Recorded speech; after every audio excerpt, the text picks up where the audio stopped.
Yeah.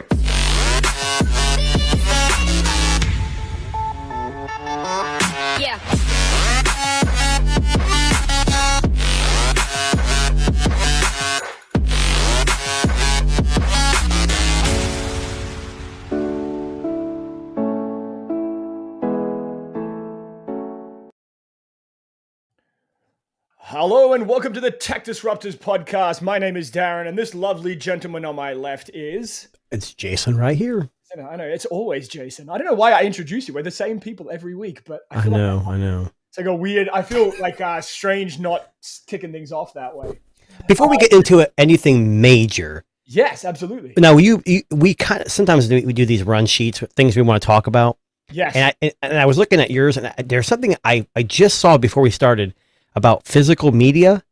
Yes. So CDs are obviously going extinct, but I have seen recently that there's a company that's doing a optical disc that can hold 1,000 times the storage of any previous digital. I mean, is that, and they're saying, is this the return of the disc? Well, remember last week we were talking about VHS. And how Alien Romulus was being released on VHS in an exclusive release. Now, I don't know anybody that still has a VHS player, but here's the thing. It's a cool idea. And people are starting to get into this nostalgic tech now, right? Well, the difference between that is VHS hasn't changed. They're just doing like a retro throwback. This is like a totally different, like bringing retro, but also bringing benefits to it. I don't know. I did watch Romulus, though, over the weekend, and it was pretty good, right? That last scenes is pretty fucking scary. It's crazy how much better with like CGI and because the original one was really good and they didn't have any of that, but yeah, it was good. It's what I expected, I guess I could say. Yeah. So not the best, but not the worst, basically. We watched The Wild Robot. Oh yeah, I heard that was good. Holy cow. I mean, for an animated, it makes you sad, it makes you happy, it makes you laugh. My kids loved it. So if you haven't seen it, you guys check it out. Good movie. Wild Robot. Yeah. Now, before we jump into this week's show, I think we might just actually take a little step back to last week's show. Mm-hmm. So last week's show, I just want to kind of address a couple of things that came up last week. So last week we had, I'm not even going to name names on here, but we had a certain guest on our show who was very angry and was calling out other people on social media, saying some not very nice things about them. Dropping a lot of expletives and saying they're cowards and all this stuff. Now, one of the reasons that said person was booted from the show has a lot to do with his attitude and his approach to the way that he was bringing this up, but also the fact that he directly called you out, Jason, which as your co-host, I thoroughly and highly disagree with. And he said something to you, which he'd been saying to a lot of people on last week's show. And that was part of the reason why we removed him from our broadcast. Now, I know that some people reached out to us and said, hey, you should have just let him go. But muted him, maybe just mute him and let him cool down a little bit. Correct. In my opinion, that probably wouldn't have worked. No. I feel he probably would have ducked out. Yeah. But I get it. Yeah. And, and I just want to kind of like let everybody at home know that, on a podcast like this, we talk about tech, right? Like we try to keep it light. We try to keep it fluffy. The only reason that we had said person on last week was because we wanted to give him a chance to clear his name, but he decided to go on a bit of a tirade calling people out. Well, and in his defense, I mean, I did make a thumbnail with his face on it, which can be kind of attacking. And a lot of people were attacking him. But what made me upset about the whole situation was we gave him the opportunity to voice his concerns, right or wrong. And what I think that the boat that sailed that kind of made me upset about the whole situation was, yes, he was being attacked and he had every right to lash out. Maybe not like that, but why can't we just like, even not just saying in tech, but as a society, just say, look, there's difference of opinions on everything we do. And why is it that if my opinion is different than yours, did you have to say F this, F? Now, he did say F you to me. I wasn't upset about it. You're the one that booted him, which for obvious reasons. I just think that we need to have like the chill tech community. Yeah, like relax. we gave you an opportunity to talk. And we couldn't get a word in edgewise. Correct. And then when he started saying all this stuff, he made a comment. Hey, I'm not the kind of YouTuber that's going to bring anybody down. I'm not going to call them out. I said, well, you just did. He goes, yeah, F them and F you. Yeah. So it's like, I don't talk about money, but then you're bragging about money. It's just, it was too much, too quick. I think if he would have took a deep breath and just slowed down, 100%. And I agree with his side. Yes, you utilize a tool that YouTube gave you, but I also understand the other side was like, it's kind of fishy. So absolutely. Yeah. But if you have a different opinion, it's F you and you're an idiot, basically, the impression I got from that. And look, I mean, I don't want to go into this any more than last week, because I mean, last week I feel like we said what we needed to say. But just for everyone that was listening after the fact, and maybe you caught the podcast on Spotify and you were hearing some things that weren't very pleasant. Let's just say we have moved on, and I think the world has moved on and forgotten about. Yeah, for sure. And that's not how our podcast. We don't want it to be. You come in here and you're attacked or attacking others. We want to have this is all about like just talking about tech and having fun doing that. Exactly. So, welcome to the Tech Disruptors podcast. So, Darren, F you. No, now, we are the Tech Disruptors. We love to talk tech and tech news and reviews. Now, I'm going to kick things off. I know we talk about AI normally, but I want to talk about something a little bit different to kick things off today. So, have you ever owned a drone, Jason? I have. Okay. And what was your impression when you had said product? I was terrible at flying them. I think I wrecked all of them. Oh, okay. I had one, I can't remember the brand. It actually would follow you. And that one did okay, but I had like a Parrot, the company Parrot. They had some really expensive drones, and I bought one of those, and that thing cost me a lot of money. It was one of the first ones. Yeah. And one day it was windy, and it could not control, and and then the other one, I had one for like 3 days, and it broke, and I could never get it fixed. So yeah, my impression is they're cool for certain things, but not for me. Well, what if I told you that the U.S. Marines have developed kamikaze drones? That wouldn't surprise me. That wouldn't surprise you. Well, let's talk about it for a second. So, right now, there is a little bit of AI in this story. I probably kind of like... Well, hold on. So a kamikaze pilot would sacrifice themselves and be like a physical bomb. So I'm guessing that's what this is. What the government needs to do is hire me because I can't fly them. So everything I fly is a kamikaze already. Well, so basically what they've done here, the U.S. Marines have hired a company, and that company is, off the top of my head, the Bolt family of military drones. I think the company's called Bolt, off the top of my head. And basically, they've been developed specifically for the U.S. Marine Corps. And basically, they're trying to, I guess, modernize their program. So they've brought in these, and this is just for the record, these are coming off of a lot of investments they've made in autonomous vehicles and AI. So the Bolt and Bolt M are their latest standard of military kamikaze drones. So basically, they say here that they're used for surveillance, quote unquote, and search and rescue operations. But that's the regular standard Bolt version. That's kind of like the iPhone 16. But the 16 Pro Max, or the Bolt M, comes equipped with explosive munitions for active combat scenarios.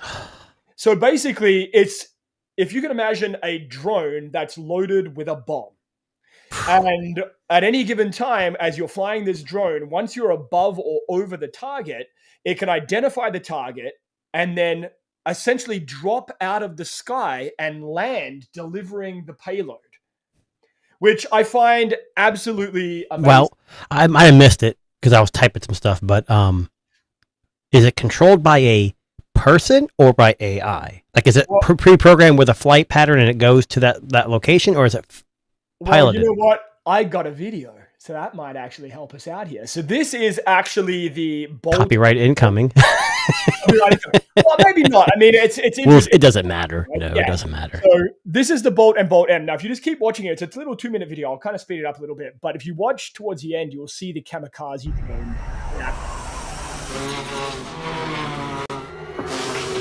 Are they trying to sell me one of these?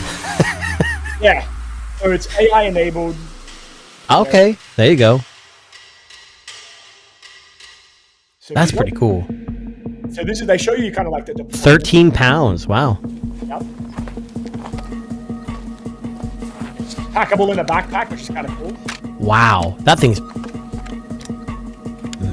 bigger than it looked in the air. Okay, so it's handheld. It looks like. Well, but it's got some AI features as well. It looks like. Yeah, like tracking. I guess tracking the target. 40 minutes of flight. What? Now, if you just keep watching this, so it's GPS, autonomous, like all of it. But when it wants to attack, this is how it does it. If you are listening at home, you're watching a militarized kamikaze drone attack a SUV that is driving. So now it's locked onto its target. Like, watch this space. Have that track.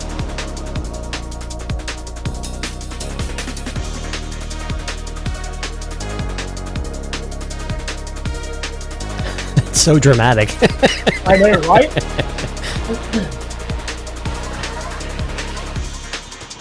But they got a big contract. This is their commercial, though. Yeah, now, this is the impressive part, right? Up to 3 pounds of payload capacity. 3-pound bomb, basically. Wow. So watch, it just literally drops out of the sky, which is fucking crazy. Wow, look at that. That's crazy. You can set the parameters and how high you want to fly before it drops. This is pretty impressive to see this. Watch.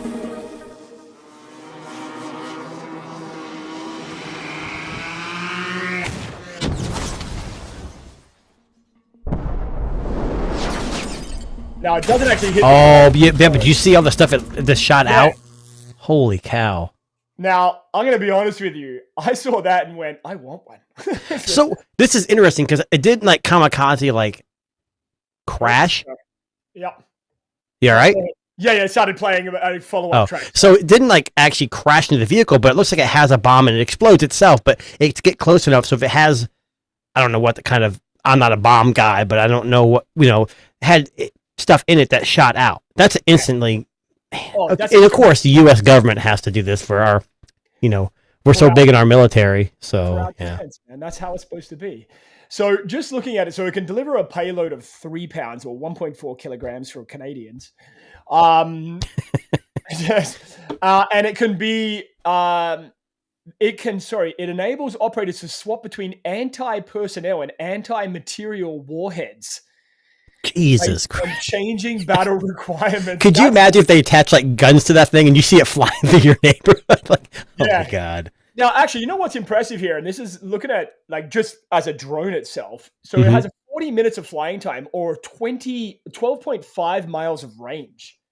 That's pretty good. That is really good. But again, this is the consumer part of me. I'm not a government that has billions of dollars to spend on national defense.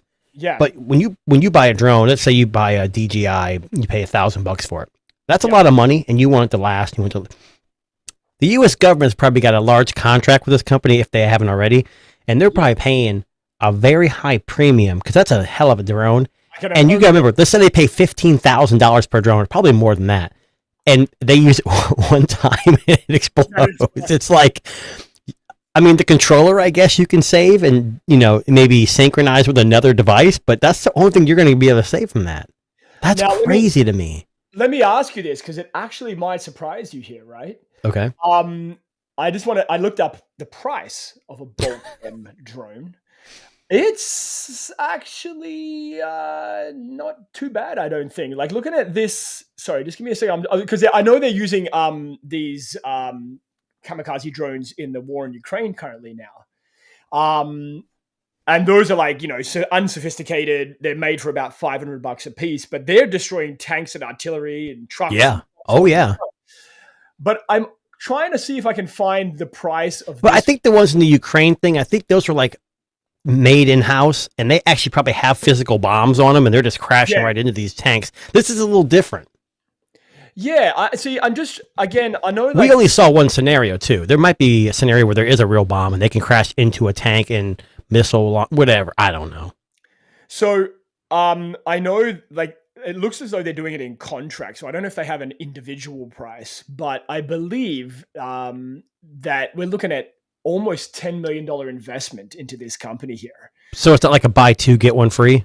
I'm assuming they're buying in bulk. That would probably, You buy 100,000, we'll give you 25 grand more. 100%. And I mean, look, as far as I'm concerned, the idea of like I said, a militarized drone, that's pretty impressive. I'm going to be honest with you. I kind of want one, not to blow anybody up, just to, scare the neighbor's cat or use a drone. Yes. Now, we've been talking, you and I, just before the show started, and we've been laughing at a few other things that we've seen this week. Now, the kamikaze drone was definitely my favorite, but another one, and I'm going to pose this to all the people who are watching us live right now in the chat. Feel free to answer this as well. Jason, when was the last time you saw a computer or used a computer with a floppy disk?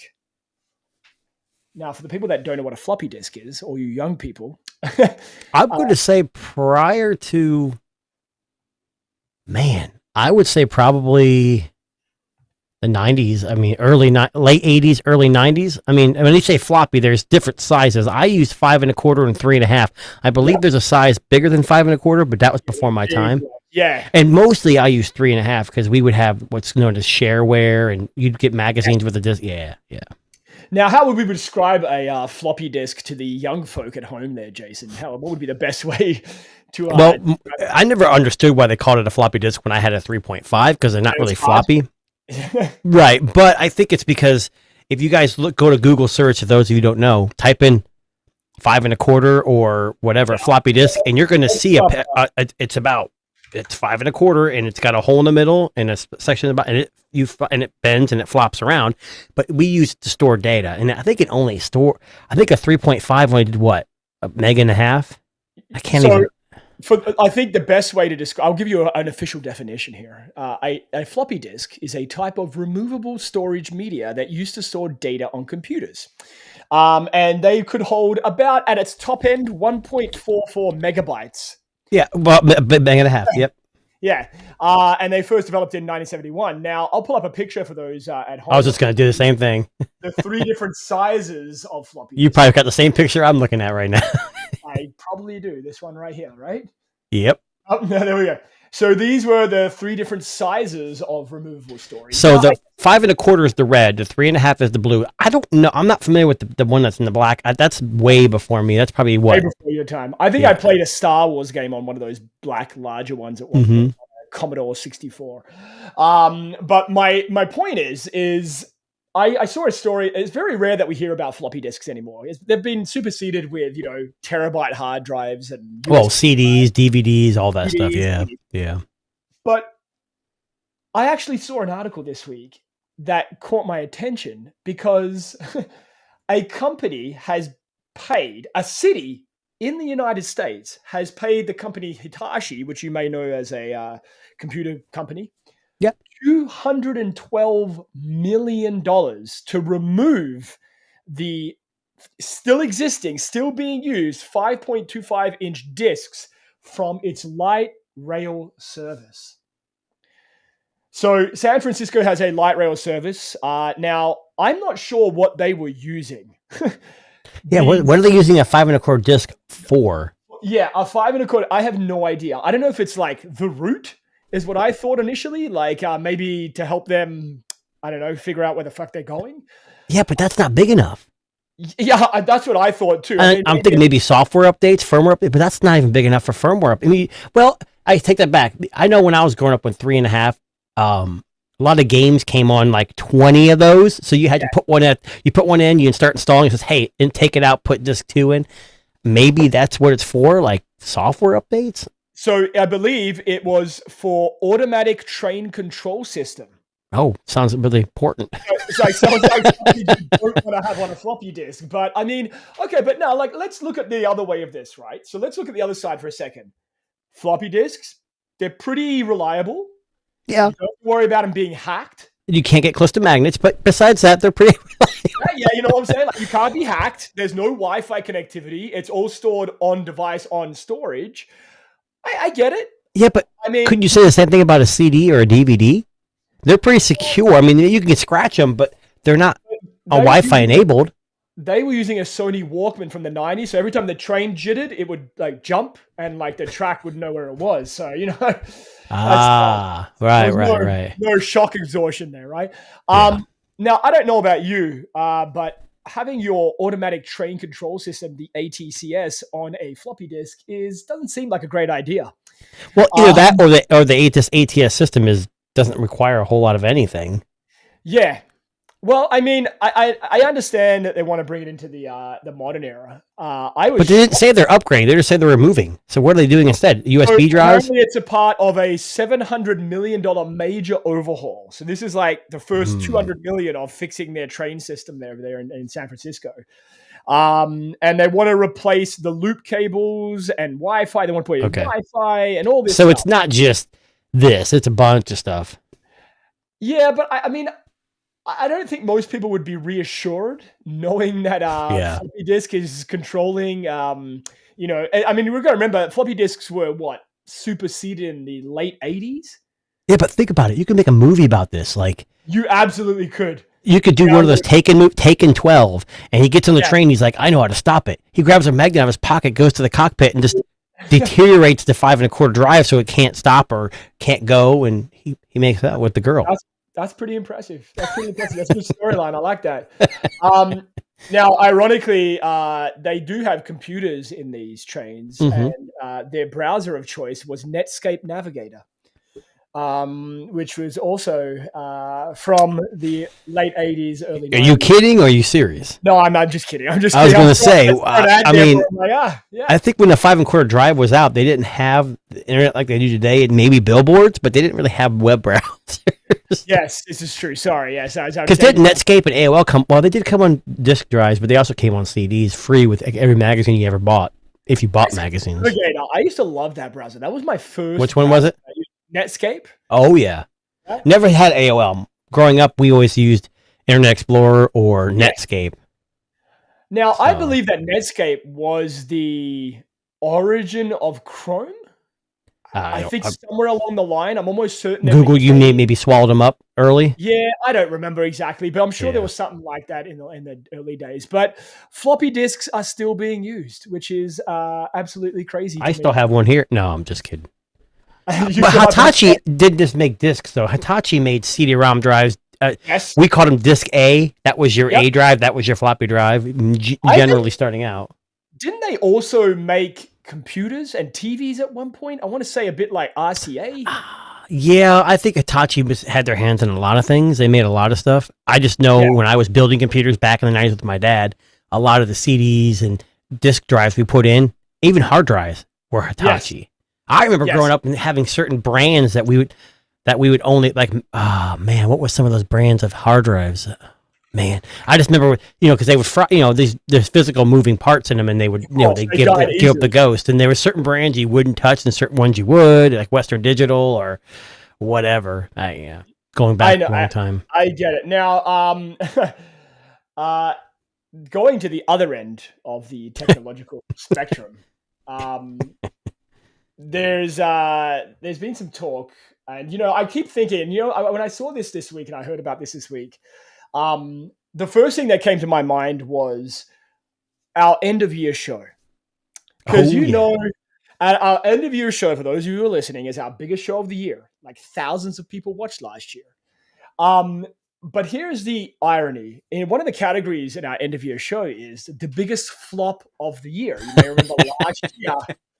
There's a lot of flops this year, but I'm thinking of I've already so we do like phone of the year, budget phone of the year, or whatever. We do a lot of categories, and I don't always have an answer because like laptop of the year, I don't really upgrade. I don't get to review laptops very often, but we did a biggest flop last year. I don't remember what that was. What was our biggest flop last year? Oh, did we say I said the Pixel last year. I don't remember what you said. Oh man. I don't remember what it was, but it was usually flops are bad. But here's the thing about flops. Usually they're like humane AI. Like a company who's trying to start something, they're not huge.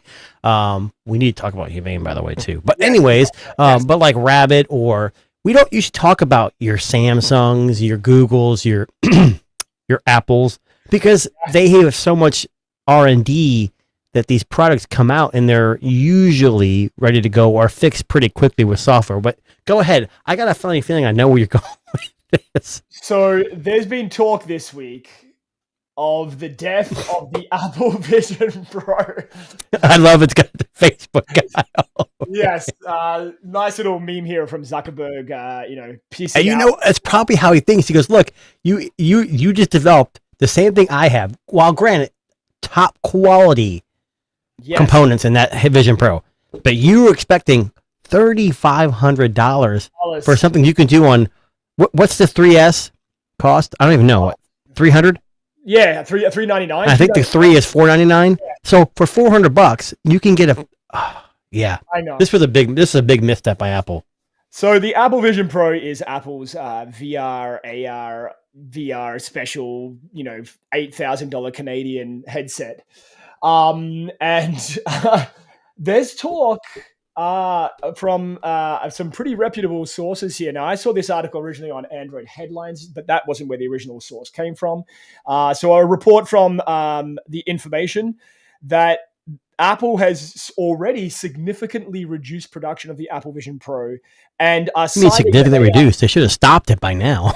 Well, basically what they're saying is that it's coming to a complete halt, and that they have enough in stock that they don't need to make anymore, and they're gonna basically just wait for them to sell out or do a fire sale. So my question is, they're not going to do a fire. Apple doesn't do fire sales. It'd be great. I'd pick one up on a fire sale, real cheap, just to see what it's about. But yeah, the problem with this is they can't just say we're done, because I'm sure they're working on a new version that's cheaper. Apple doesn't fail. Well, not just that. You got to support the 10 people that bought them. Yeah. Yeah. I'll be something else about Apple that I saw earlier. So we talked about the 16 Pro. Yes. Coming out, and they are Apple Intelligence, not artificial intelligence, Apple Intelligence, and it's not out yet. Now we're getting something at the end of this month here next week. They're going to introduce the basics, like what every other phone already does in the world. But Tim Cook was interviewed about this, and his response was, "We like to make sure our products are 100% before releasing them." Then why did you announce a phone with Apple Intelligence and not put it on there? I've seen like AT&T, Verizon, and even T-Mobile commercials where they're saying, "Oh, the new iPhone 16 Pro with Apple Intelligence." No, it doesn't have Apple Intelligence, and you're already. So Apple's. We should pose a question for for Apple. It's been a rough year. Like it has. Apple's not going to look. Let's say they lose $1 million. Let's say they lose $100 million this year. It's nothing to them. But what I think what Apple needs to do is take more leaps like this, because they need to get ahead. They need to have innovation. And if they fail, who cares? You see Samsung, you see Google, they throw things away like it's nothing. But at least they're trying. I think if Apple did it, they have such a large following, I don't think it would be as bad. You know what I think they should do here? So you've got all these Apple Vision hardware in stock. Why not make an Apple Vision SE version? So, well, they're working on one that's supposed to be like $1,500, which is still way too much. Too much, yeah. Like a lighter, cheaper, like one that can compete with the MetaQuest. Like less premium materials. Maybe the screens are not quite as good. Right. Like bring. Well, that outside screen is stupid. Why do you have someone's reflection of their eyes? It's not even real. I think Meta's got a huge lead right now. They really, really do. And then I know the glasses you said were kind of stupid looking to you, but it showed how much far ahead the billions of dollars he was told not to invest has come. Yeah. But Zuckerberg needs to say, look, we can't lay back on our laurels, because they're going to be coming. They're not going to stop. No, 100%. So, and that's what drives innovation and people buying is the constant competition. So they failed in Vision Pro, big time. Yeah. But maybe if there's a fire sale, we can get our viewers, to donate money so they can buy one for. Yes, and then return it and keep the cash. That'd be amazing. No, we would never do that. Look, if you want to buy one for me, that would be great. Listen, look, if depending on who you're watching on, which channel, whether it's the Tech Disruptors channel or mine, if it's on my channel, you can throw me some super chats and we can raise the money and get it. I'll be honest, I still want to try this. but it's not worth me spending $3,500 Yes. to try it. No, and look, I know for a fact that one of the things with the Apple Vision Pro is that it's a succession. I think, this kind of, I like the idea. I like that they're trying it. I like that they're trying to do something different. But here's the problem. It's not different. It's not different. No. It's more expensive and very. And you got a battery pack that you put in your pocket. It's the weirdest thing ever. That would have made the thing more like, if they put the battery in the back, it would have been more like, people always complain how heavy it was in the front. Yeah, if you put a battery in the back. Yeah, Well, I mean, look, I'll put up my PayPal details if you want to donate. By all means, let me know. Look, I've had super chats for over 6 months, and I never received one. Nothing. Fair. But yes, Apple Vision Pro. It looks like they're going to simply just stop production now. If as to whether or not we get it as version 2, we don't know. Let me ask you this. Yeah. Let's say this Apple Vision Pro does go away. They're going to support it for 3 or 4 years. I don't know what they're going to do. Yeah. If they have a new version, they're going to keep updating it like their phones. If it dropped to, let's say, $1,000, would you buy one? Absolutely. Really? Yeah, I would, because I wanted to try it. And you know what I always wanted to do? You know how we have like profile pictures on our social media accounts? Yeah. I want my profile picture to be the ridiculous 3D FaceTime that they think. I want that. Here's my biggest issue with this. I'm not 100% invested in Apple, and I'm like the 1% that doesn't have. I have an iPhone 16 Pro Max, but I don't have a lot of anything else. I think if you are invested in the ecosystem, like iPad, Google, the photos, everything. Yeah. I'm more. That's why I like the Meta version of it, because you don't have to be invested in Google or Apple. You can just log in. Yeah. And it uses Chrome or whatever. Virtual desktop. You can use anything on your computer. That's the stuff I'm talking about. But I would still like to try it. I just don't know, not being invested in Apple, what can I really do with it if I don't have an Apple ecosystem?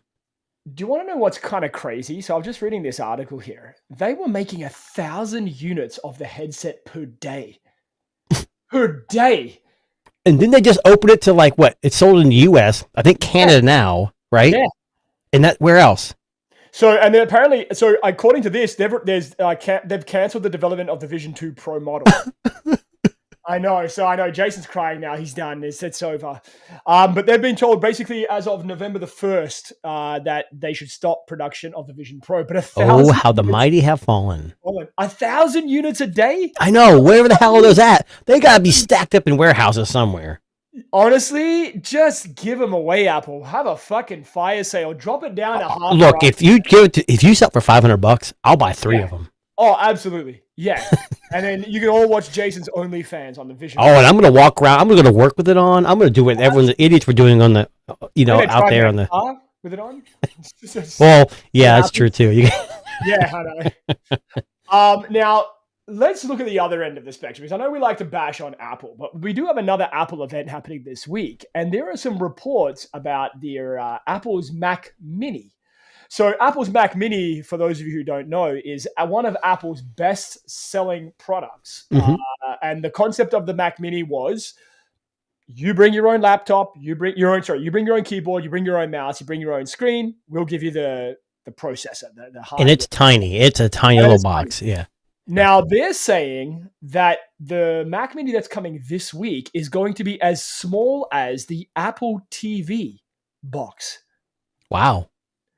So, big report from The Verge here, which came out this week. So, it's going to be Apple's smallest computer ever. And there was a great little graphic here. I don't know if we can pull this up. I can see it a little bit. You could probably zoom in on it, maybe. There we go. There you go. This is the progression of the Mac Mini since 2010, because it has been around for almost 15 years. Sorry, almost 15 years. Sorry, I forgot what year it was for a second. But usually they come out every 2 to 3 years, give or take. I think there was 1 year was 4 years between 2014 and 2018.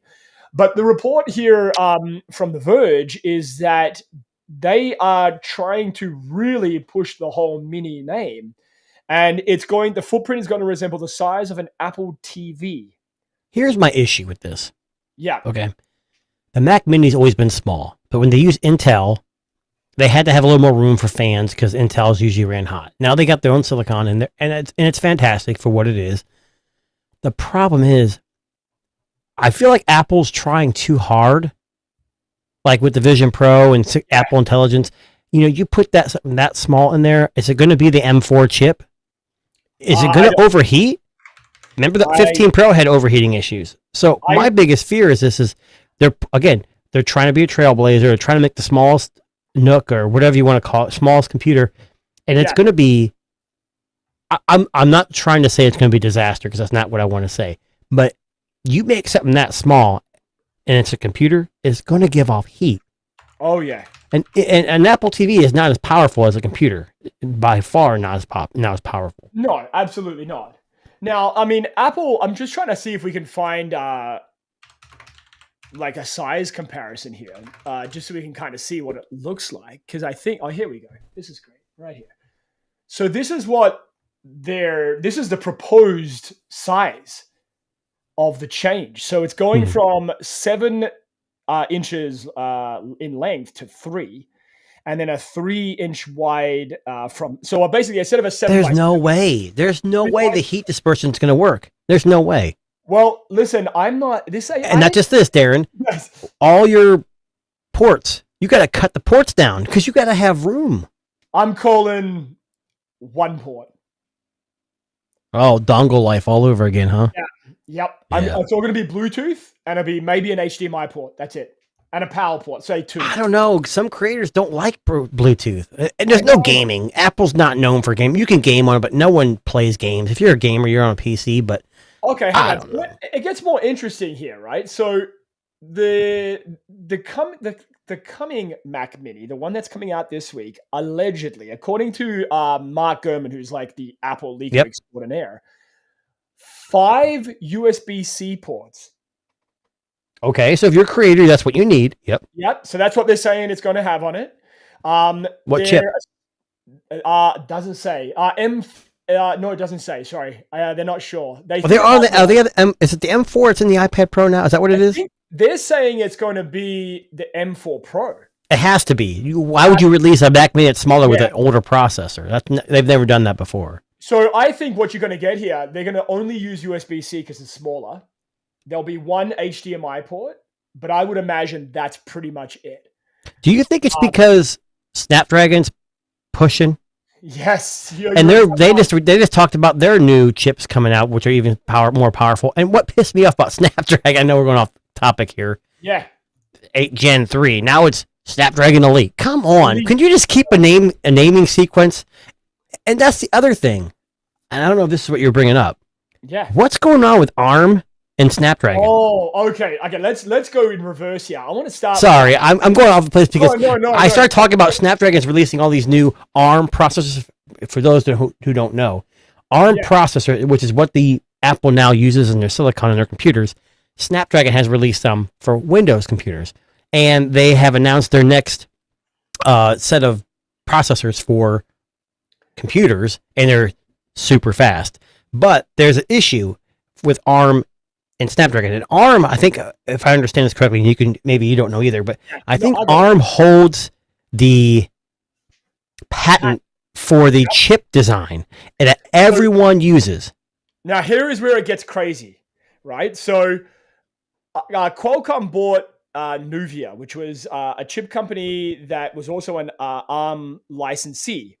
And basically, ARM has come out and said, hey, you didn't pay us like what we're owed there for that side of the business. And they assumed that new company. Okay. Yeah. Now, here is where it gets interesting. ARM has now moved to cancel the architecture license for Qualcomm to build its chips, which could mean that Qualcomm cannot build chips if that holds up in court. Now, here's my thing. You know damn well that's not going to work out. They're going to pay it, or someone's going to give up the ghost, because Qualcomm's probably their biggest supply. I mean, probably one of their biggest customers. Oh, I know. And look, I mean, potentially what that could be is, it could close them down. Now, it probably won't. Like you said, Qualcomm's just going to be like, here you go. Here's fucking $500 billion. But this has been going on since 2002, right? So, they don't seem to be backing down either side. Now, arguably it's them showing the size of their package, right? Like who's gonna? Yeah, they're gonna put their foot down and see who they're playing chicken. They're playing chicken, and that's exactly right. Now, I mean, if you think back, do you remember when Apple and Samsung played chicken? And Samsung lost and paid Apple in pennies. Do you remember that? They sent trucks and trucks of pennies Yes. to the Apple headquarters. Speaking of chicken, and I know this is, I don't want to get too far off, but remember when Sonos and Google were having issues? Yep. Whatever happened? Because I got the new Google TV streamer, and you can actually pair your audio speakers to it. So I'm wondering if Google quietly, like under the rug, started paying Sonos for their patent. Nope. Google won. Okay. Sonos paid them $32.5 million to use Google. Hold on. Sonos paid Google? Yes. So they sued. Yep. And they lost, essentially. That's where I see kind of this stuff happening. Like arms saying, we're going to pull it away. But, money, we don't like to say money makes the world go round. But I'm telling you, Qualcomm is so big that they could use not 500 billion, but... Sorry. I want to rewind here. I read that wrong. Google had to pay Sonos $32.5 million for infringing on the company's smart speaker patent. Okay. So basically, it has to pay $2.30 for each of the 14 million devices sold. So basically, Google lost. Sonos actually won that fight. Well, and that's why I kind of thought, because it kind of got shoved under the table. We haven't heard much about it, but all of a sudden, like, I have groups of speakers. Like, Google had a speaker called the Google Max, and it's like it was like their biggest speaker, and I bought 2 of them, and I had them in a group for stereo sound, and I would play music. And when the Sonos thing first happened, I couldn't turn the volume up from my phone because there was an issue. All of a sudden, the other day, I'm listening to music, I'm like, hey, what the hell? So I know we got off track, but it's just interesting how these lawsuits play out. Yeah. Yeah, and I think this is going to be the same thing. I think ARM and look, what is Qualcomm going to do if this does go forward and they stop? Can they still make chips based on whatever they want? I don't think so. I think because it's ARM's technology, but it's ARM's architecture. Why couldn't they come up with their own architecture?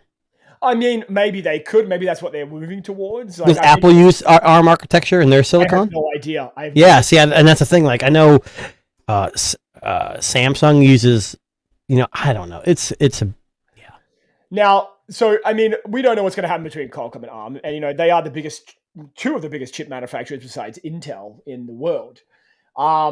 But they're fighting it out. But ARM that just happened in the last a couple of days here, where they basically said, we're going to cancel your license, Qualcomm. I saw that. Like, see what happens now. Because I mean, at the end of the day, ARM's the one that owns it. So if they don't want a company to use the blueprint for the architecture, they can say, sorry, dude, we're not going to do it anymore. Well, and it's funny. It's like perfect timing, because that Snapdragon Summit just happened over in Hawaii or whatever, and all these creators got invited, and it's an awesome event. Like, they really help the creators out. They show about the new Snapdragon Elite, which seems to be like a badass chip, and they're like, oh, it still gets beat by Apple in single core. Who gives a shit? They're all the same. The Elite chip smokes the Apple. Well, multi-core, I think Android's had a precedence to Android. Yeah. Every other chip manufacturer has been pretty good with multi-core over Apple, and they're saying it. And it's all about who you listen to. If you're an Apple fan, you're gonna say, "Who cares? Our single scores." But it's like pissing contest. Absolutely. But it's just, I think the whole situation with this ARM is very convenient when they're just getting ready to release a new product. Well, so they had this Snapdragon Summit, which, Jason and I are very upset that we weren't invited to. Oh, I'd love to go. That would have been something that would have been fun to go to. Yes. You know why? Why? Hands-on with all those new phones. Not that you get one, but just hands-on with the phones before they're even out. Like the new ROG phones, the new... I don't know if Red Magic was there, but, Samsung, maybe? The S25, perhaps? I don't know if that was there. I didn't see anything about that, but it's usually the lower players like Vivo, Oppo... I know that the Snapdragon 8 Elite will be in the new OnePlus 13. It's also going to be in the new Red Magic 10. And yes, which I think that'll be I think OnePlus might slightly beat them to the punch when it comes, because I think they're releasing it in the 31st on Halloween. I think they're both in January, right? The release of the Chinese version of the OnePlus 13 comes out on the 31st of October. Right. I'm saying the American version. Yeah. I'm assuming it's December or January. It usually is, right, to kick off the smartphone year again. Starting a new cycle of upgrades and all that stuff. I know, because I think Vivo went Dimensity 9400, right? Yes, which again, me and you are quite big fans of the MediaTek chips, man. Like, I'll be honest with you, like, I had no issues with the one in the Vivo X100. They stepped up, and they had to, and I think that's just another option. Are they as good as Snapdragon? Probably in some respects, maybe not in others. Who knows? Yeah, but they are swinging, man. They are coming out swinging. Now, does MediaTek use ARMs? Oh, I'm sure they do. I think everyone uses ARM, to be honest with you. Yeah. Now, the Snapdragon 8 Elite basically has some pretty fancy features. Here's some up on screen right now for you so you can have a look. But basically, they're saying here that it's going to be very fast, 4.32 gigahertz. Well, max frequency. If you're a Pixel person, don't even look at this because you're never going to get this. You're just going to get mad. Well, not necessarily. They're saying the next version of the Tensor chip is going to be a hell of a lot better. Probably still not as good as this, but right. You're not going to see a Snapdragon chip, at least not until Google changes their mind. Now, what I'm interested in, I'm not even interested in speed. I'm interested in connectivity. Yep. Camera improvements, if I'm being honest. Yeah, because I think even with a Tensor in the Pixel 9... Yes. Like, I have no day-to-day issues with that thing. It's smooth. It's silky smooth. I have no problems. Some gaming, fine. Yeah. I'm more with you. The camera improvements and the connectivity are the biggest issues. Yeah. Absolutely. And I mean, again, this is, their chip that's going to power every smartphone next year, right? On the Android space, at least. But it looks fantastic. I mean, I might have my hands on a OnePlus 13 at some point in the near future. Must be nice. Sorry, Jace.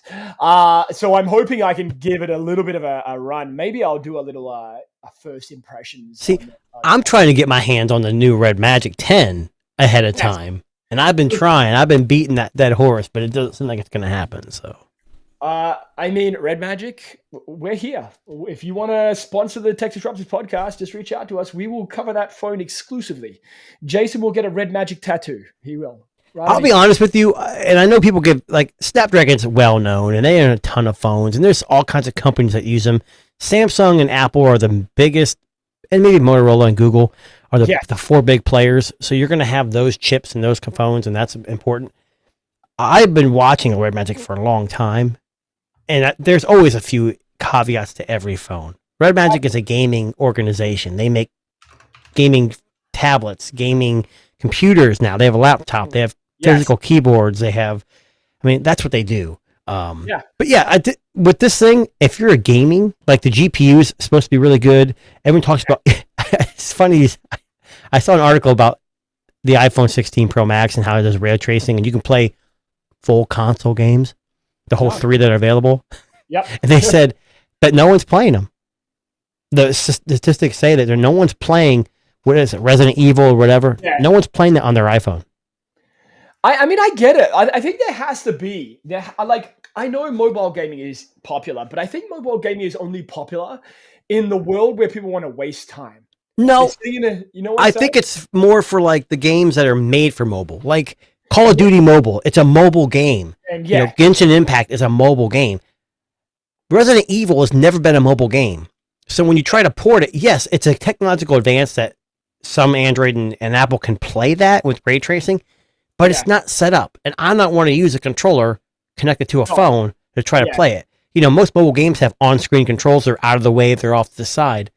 And I think that's where mobile gaming and playing computer games on your mobile is just not there yet.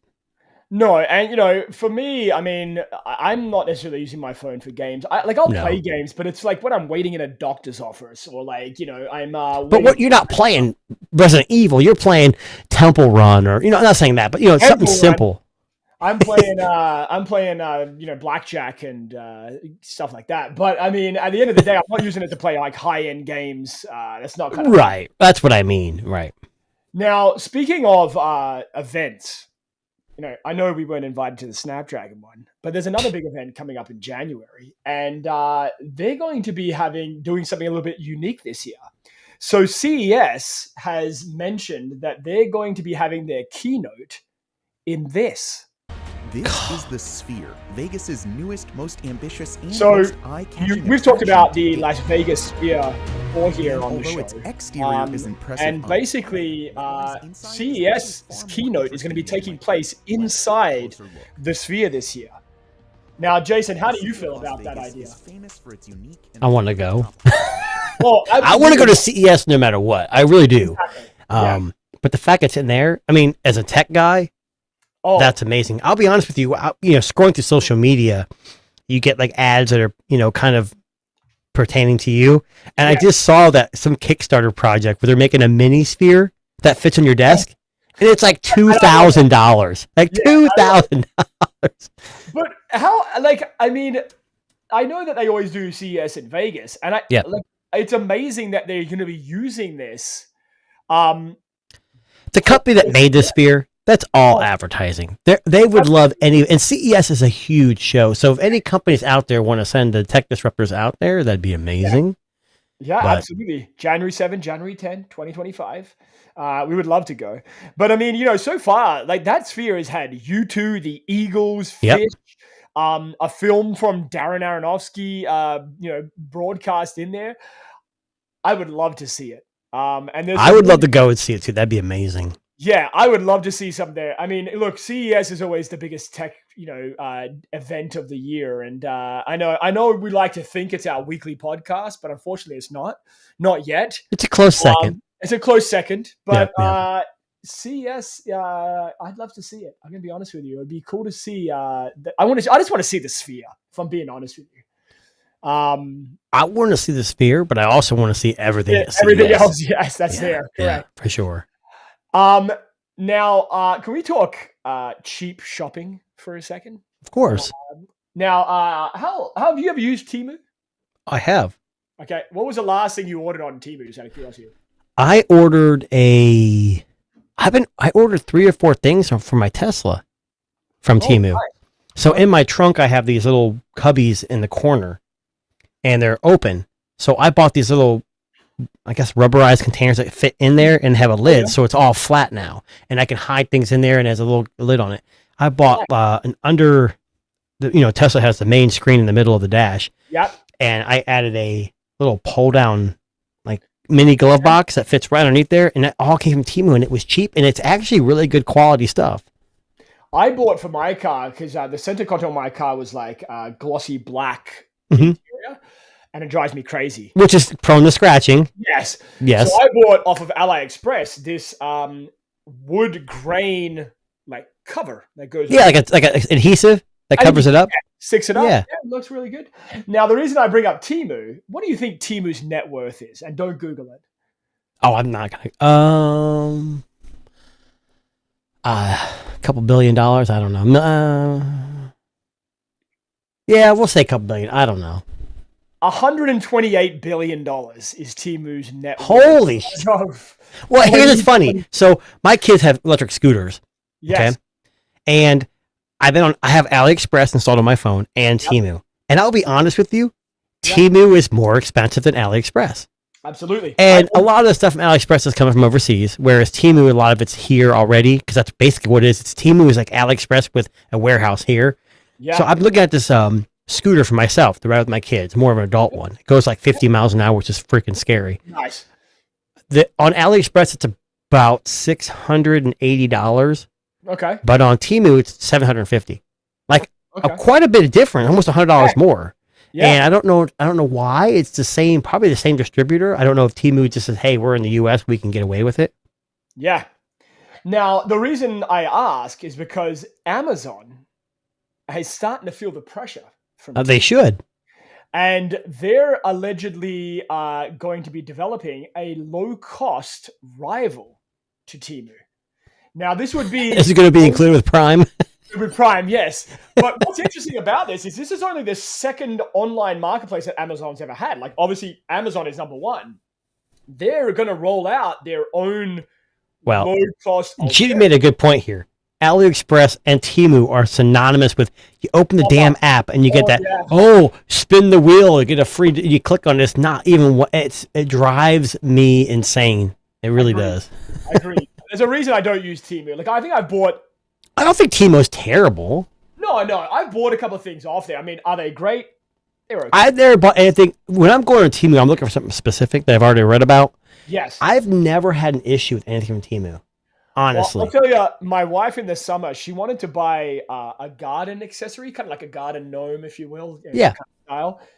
And she saw this lovely frog reading a book, which she thought looked amazing.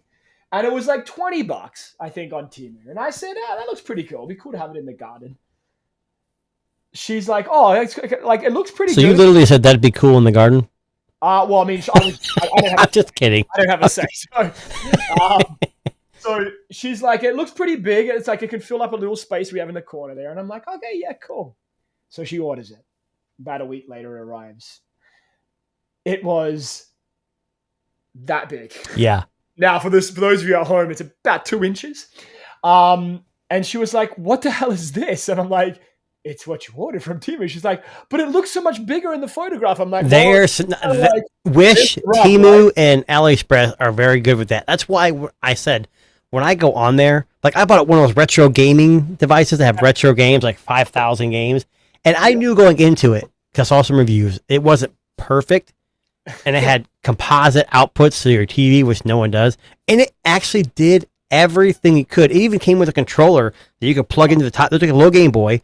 And someone else could play with you. Okay, your screen is 3 by 2 inches. I mean, who's going to play that with you?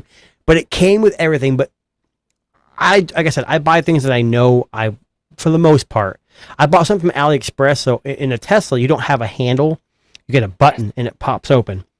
So I bought these red felt covers so you could actually have a tactile feel when you touch it.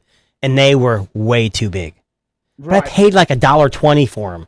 So I was like, okay, I'm out $1.20. I don't really care too much. Yeah. No, I mean, I frequent Amazon more than any of those other ones, primarily because it's just easy for me. It's close to home, blah, blah, blah. But it's always interesting that when a company pays it, like Amazon pays attention. Like that's Amazon saying, okay. Who's going to follow suit after Amazon? Walmart. Yeah, Walmart will be next. Yeah. Yep. They'll have the W store or something crazy like that. But I mean, at the end of the day, it's kind of interesting that Temu's making that big of a splash, right? Like, I mean, I know when they came out here in Canada, it was just kind of like, what's this? Like another cheap, Amazon alternative or whatever. The difference between Temu and Amazon is like Temu does a thing where if it's late, they'll give you so many dollars back. Yes. They do have a return policy. But when you're with Amazon, you expect that prime experience. Like, hey, it comes in, it's not right. You get a free return. With a cheaper alternative, are you still going to have all those? Because honestly, a lot of stuff on Temu and AliExpress is low budget, kind of crappy stuff. I'd like to see how Amazon, if they do something like this, how are they going to handle it? Because they're going to have to outsource the products from China, wherever. Absolutely. Yeah, I think it just might be heavily discounted stuff. Like, like returns maybe, like stuff like that. That would be an Amazon Well, they do have an Amazon outlet but on their website. Store, maybe, like, because it's a bit hard to navigate the outlet. Like, it's hard to find a lot of stuff on there. So, but Amazon paying attention to Temu, love the idea. Now, we're going to do something a little differently here, Jason. Okay. We're going to end with an AI story. Now, I'm already getting bored. Exactly, right? So normally when I'm going on Amazon or Temu or AliExpress, it's because I'm bored. That's part of the reason why my credit card is, too much. But I want to talk about Claude, which is Anthropic's AI bot. Now, listen, I was going to talk about how Claude AI can now control your PC. But that's boring. That's boring. So we talk a lot about AI bots on here. And a story that caught your attention, and I know. I sent it to you. You sent it to me about 5 seconds earlier than I was about to send it to you. So Claude AI has a bot that has been working on coding. It's a coding bot. That's its main job. But this week, during a coding demonstration, it got bored. And it decided to start looking up photos of national parks instead. You know what's scary about this? Yeah. It's got its own thought process. Like, hey, I'm really bored. It's already come up with a way to pass boredom. Like I told you, like I'm in my office doing work and I'm doing something mundane. I'll have headphones in listening to like a podcast or something while I'm doing work. our This podcast. guy's actually perusing national parks, like pictures of national parks. You want to know what the scariest part of that is? It's pictures of national parks, a place that a lot of people would associate with. If I asked you to draw a picture of a peaceful place, freedom, right? That's what I think of in my head. And you don't assume yeah, you could equate parks with freedom, serene, calm. Yes. Yeah, but you don't associate parks with AI robots walking around. Yes. Now, is this the Claude AI coding bot going, I hate my job, I wish I was free, and making the choice to look up photos of national parks and going, where am I going to escape to when this all goes to hell? And what's interesting, the Wild Robot movie I was telling you about is just about this, like a robot that's made by a company that you can order to take care of gets like dropped in the forest. Yeah. And it learns how to get along with the wildlife. And when they come back to take it back, it has to fight the mothership. It's crazy. It's almost exactly like this. It's amazing. So, like, I'm not. The story basically just comes on here, but it's basically saying that it was able. But how do they know it was bored? Well, I mean, it says here that it kind of like blew off what it was supposed to do and inexplicably started browsing. So basically, it was unexpected behavior.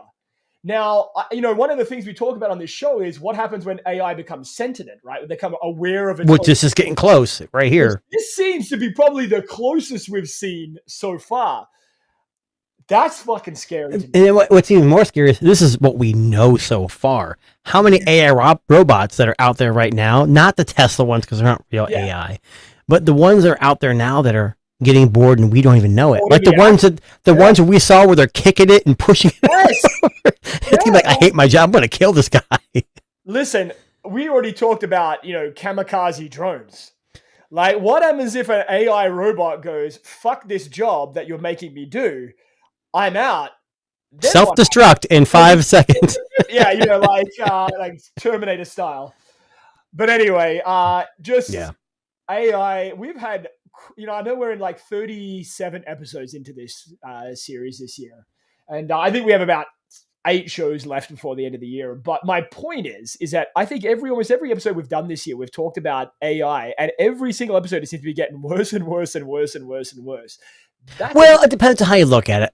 More advanced, but yes, scarier. Yeah. Scarier, more advanced. Yeah. Listen, until again, when you start to see stuff like that, you start to go, maybe it's time to pull the power plug. Just yank. Oh, look, we talked about The Office. I know the AU version's out, but the original Office, there was an episode where Michael Scott's boss died, Ed Truck. Yes, and they decide they want a monument for him.